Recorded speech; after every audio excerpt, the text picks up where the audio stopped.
तो पहले मैं आपकी सिचुएशन को आपको आपसे ज़्यादा बेहतर तरीके से समझाता हूँ और आपकी प्रॉब्लम्स को भी। पहली बात तो ये कि कैसे मैं आपको आपकी सिचुएशन के बारे में बेहतर समझा सकता हूँ, क्योंकि आपके पास सिर्फ खुद का एक्सपीरियंस है। मेरे पास 10,000 से ज़्यादा जे स्टूडेंट्स को गाइड करने का और उनसे पर्सनली बात करने का और उनको पढ़ाने का एक्सपीरियंस है।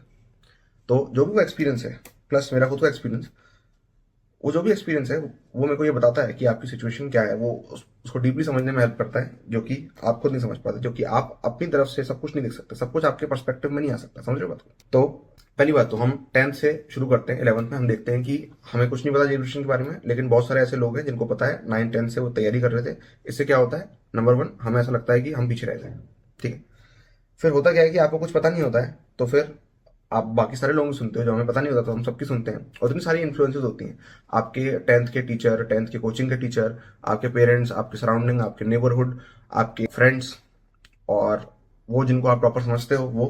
और फिर जैसे आप 11th में आते हो तो आपके अलग ही कोचिंग टीचर हो जाते हैं, और अगर आप स्कूल कर रहे हो तो स्कूल टीचर अलग होते हैं। तो ये सब टीचर भी हर हर तरह के जो टीचर हैं वो 3 4 5 है, तो टोटल मिला के ऐसे कुछ 40 50 लोग हो गए। इनकी सबकी इन्फ्लुएंस में आप, और ये सब भी कम नहीं था, तो आप यूट्यूब पे चले जाते हो।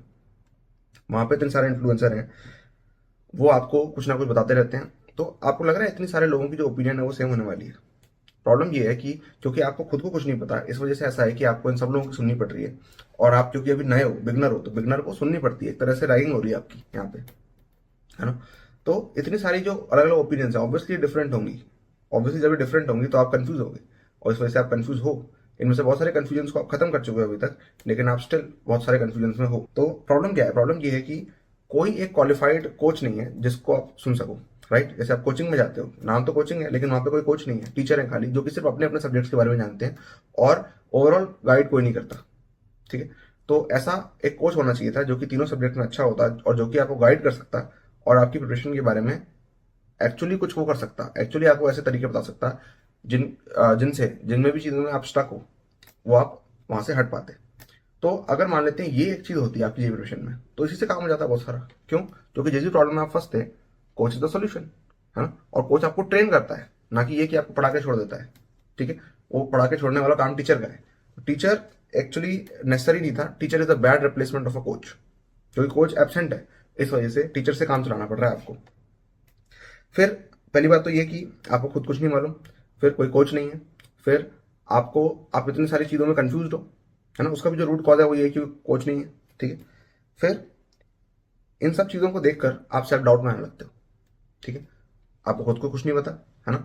और आप देख रहे हो कि बाकी सारे लोगों को पता है, और बाकी सारे लोगों के पास हेड स्टार्ट है, और कोई मेरे को नहीं बता रहा है कि कैसे मैं लेट स्टार्ट करने के बाद भी आगे बढ़ सकता हूँ एफिशिएंटली।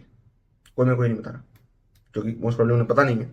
बट अगर पता भी होता तो वो मेरे को नहीं लगता कि उनका इंटेंशन है कि वो आपको बताएं। फिर दूसरी बात ये कि आपको कुछ भी चूज करने को नहीं मिलता। ना आप अपनी कोचिंग चूज करते हो, ना आप टीचर चूज करते हो, ना आप कोच तो है ही नहीं चूज करने को, और ना अपनी बुक्स चूज करते हो। आप कुछ भी चूज नहीं करते। कैसे चूज नहीं करते? कोचिंग में आप चले जाते हो, जब 10 से 11 का ट्रांजिशन हो रहा होता है, तो जो भी फेमस कोचिंग होती है वहां आप चले जाते हो, जिसका भी सो कॉल्ड नाम होता है वहां आप चले जाते हो, है ना? 2 4 रैंक ज्यादा आ जाती है इस कोचिंग की, आप वहां चले जाते हो। या कई बार आपको कुछ स्कॉलरशिप आप देते हो, टेस्ट देते हो, आपको डिस्काउंट मिलता है, वहां चले जाते हो। कहीं पे 2 दोस्त ज्यादा होते हैं, आप वहां चले जाते हो। तो इन्फ्लुएंसेस से भी कोचिंग डिसाइड हो रही है। कुछ भी आप खुद से डिसाइड नहीं कर रहे कि कहाँ पे ऐसे टीचर्स हैं जो कि मैं सही टीचर से पढ़ना चाहता हूँ, तो वो सही टीचर वहां पे हैं, इस वजह से मैं उस कोचिंग में जाऊँ।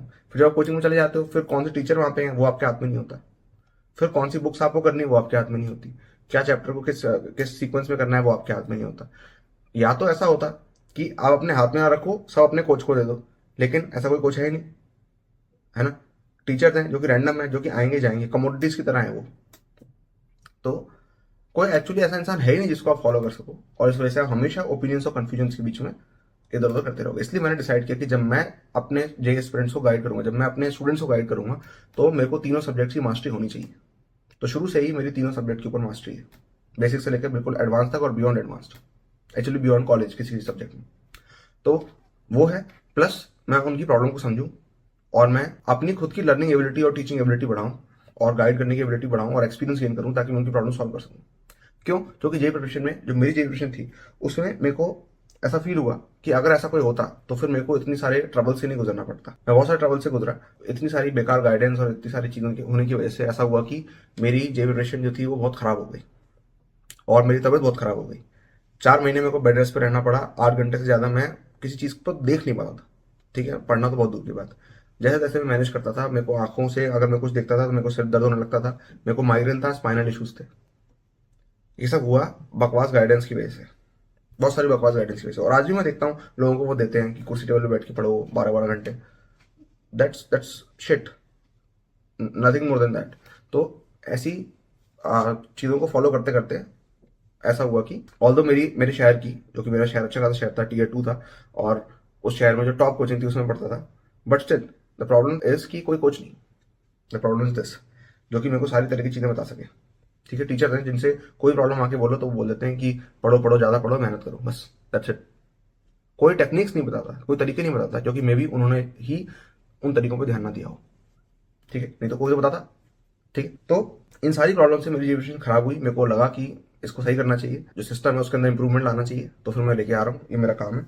लेकिन आप देख रहे हो अभी तक जितनी भी प्रॉब्लम रही है आपके साथ, वो क्यों रही? क्योंकि आपका जो सिस्टम है एजुकेशन करने का, वो इतना बेकार है। कोई आपको आपकी प्रॉब्लम का सोल्यूशन नहीं बताता। ठीक है, उल्टा इस तरह से है कि कोई भी किताब ऐसी नहीं है जो कि आपको बेसिक से लेकर एक्चुअली पढ़ा रही हो। आते से ही आपको चैप्टर 1 दे देते हैं। चैप्टर 1 में क्या होता है? Schrodinger question. केमिस्ट्री के अंदर काइनेमेटिक्स के चैप्टर 1 में क्या होता है? दो नई चीजें, दो नई ब्रांचेस ऑफ मैथमेटिक्स, वेक्टर्स और डिफरेंशियल कैलकुलस और इंटीग्रल भी। Are you kidding me? Chapter 1 में आते से ही मेरे को तुम नई नई चीजें पकड़ा दोगे। प्रोबेबिलिटी डेंसिटी कैसे समझ में आएगा किसी को? प्रोबेबिलिटी डेंसिटी वो अभी तक ये पढ़ के आ रहा था कि इलेक्ट्रॉन ऐसे घूमता है 10th में, और अभी तुम उसको बता रहे हो आते से ही चैप्टर 1 में इलेक्ट्रॉन डेंसिटी कैसे समझ में आएगा उसको? कौन उसको पहले समझाएगा कि ग्राफ कैसे बनाना होता है? पहले ये तो समझ ले पहले, ग्राफ क्या होता है, प्रोबेबिलिटी ग्राफ क्या होता है, एक्सपोनेंशियल कर्व क्या होता है, उससे तो उसको समझ में आएगा कि ये कर्व बन कैसे रहा है, और ये जो डायग्राम्स है वो है क्या। कोई समझाता ही नहीं है ढंग से। ठीक है, और चैप्टर 1 में मैथ के चैप्टर 1 में क्या है? मैथ के चैप्टर 1 में क्या है? बेसिक्स को तो इग्नोर कर देते हैं, या तो बेसिक पढ़ाएंगे वो पहले अजीब अजीब सा। ठीक है, नहीं तो अगर असली मैथ पे आओ, ठीक है, तो मैथ में क्या है? कॉम्प्लेक्स नंबर है। कॉम्प्लेक्स नंबर के बेसिक किसी को नहीं पता। ठीक है, तो ऐसी चीजें हैं। समझ पा रहे हो बात को? अब कॉम्प्लेक्स नंबर्स में मेरे को कॉम्प्लेक्स नंबर का जो ग्राफिकल रिप्रेजेंटेशन है वो कैसे आएगा? कोई मेरे को अगर पहले से बताएगा नहीं कोनिक्स के बारे में कुछ और ये सब के बारे में। ठीक है, और यहाँ पे तो मैं पढ़ रहा हूँ कोनिक सेक्शन, वहाँ फिजिक्स में कुछ और ही अप्लाई हो रहा है, वहाँ पे कैलकुलस और वेक्टर अप्लाई हो रहा है। चल क्या रहा है? प्रिपरेशन इस तरह से बनाई गई है आपकी कि आप फेल हो जाओ। प्लस फिर उसके बाद ऐसा होता है कि सब कुछ चीजें आउट ऑफ सिलेबस होती हैं। आपको पता है आपकी कोचिंग में जो चीजें कवर होती हैं वो सिलेबस में, उनमें से बहुत सारी चीजें ऐसी जो सिलेबस के बाहर हैं। अगर JEE-1 का सिलेबस उठा के देखोगे तो आपको पता चलेगा कि कितनी सारी चीजें ऐसी हैं जो कि सिलेबस के बाहर हैं और आपको स्टिल कराई जाती है। आपका टाइम इतना उसमें वेस्ट होता है और स्टिल आप वो करते हो, और उसकी वजह से जो इंपॉर्टेंट चीजें जो कि सिलेबस में आती हैं वो रह जाती हैं, और आपको कोई ये तक नहीं एक्सप्लेन करता कि JEE-1 का सिलेबस क्या है। आपकी कोचिंग में मैं बेट करता हूँ 99% से ज्यादा कोचिंग में या टीचर जो भी उनको पढ़ाते हैं वो JEE-1 का सिलेबस उनको देते ही नहीं है, ना समझाते हैं। लो और क्या लोगे? यहीं से आपको देख जाना चाहिए था कि जो आपके टीचर हैं वो फ्रॉड कर रहे हैं।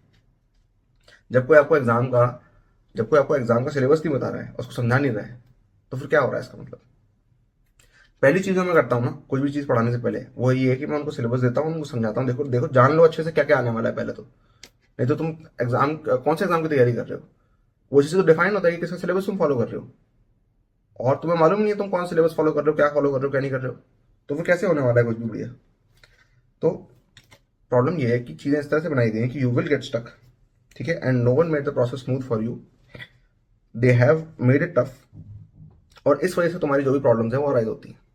तुम्हारी वजह से नहीं, इन सब चीज़ों की वजह से। ठीक है, तो सिस्टम इज रॉन्ग। ठीक है, it's not your fault but it is your responsibility.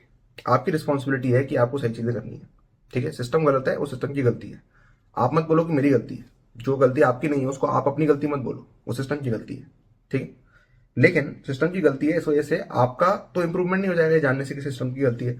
आपका इंप्रूवमेंट तब होगा कि जब आप ये जान लोगे कि they are wrong but you will improve only by seeing your mistakes. आपकी मिस्टेक क्या थी वो देखने से ही होगा। ठीक है, लेकिन ज्यादातर जो गलतियां हैं वो सिस्टम की है, लेकिन आपकी गलती है कि आपने सिस्टम फॉलो किया। लेकिन भैया मेरे को तो तब पता नहीं था, अब तो पता है। तो they are root cause of all problems but your mistake is choosing that way and continuing that way. आपने उसको चूज किया, मान लेते हैं चॉइस भी आपकी नहीं थी, लेकिन आप उसको कंटिन्यू कर रहे हो आज भी, ये तो आपकी चॉइस है। अगर आप स्टूपिड चीजें करते हो then you must suffer until you make the right decision. जब तक आपने डिसीजन सही नहीं कर लेते, आपके जो स्टूपिड डिसीजन थे जो कि आपको सफर करवा रहे हैं अभी तक, वो आपको सफर करवाने चाहिए, इसमें कुछ भी गलत नहीं है। तो आपकी रिस्पॉन्सिबिलिटी है कि आप अपने फ्यूचर अपने हाथ में लो, खुद चीजें सीखो कैसे प्रिपरेशन ढंग से करते हैं, और क्या राइट मेथड्स हैं, और क्या राइट माइंडसेट है, एंड सो ऑन।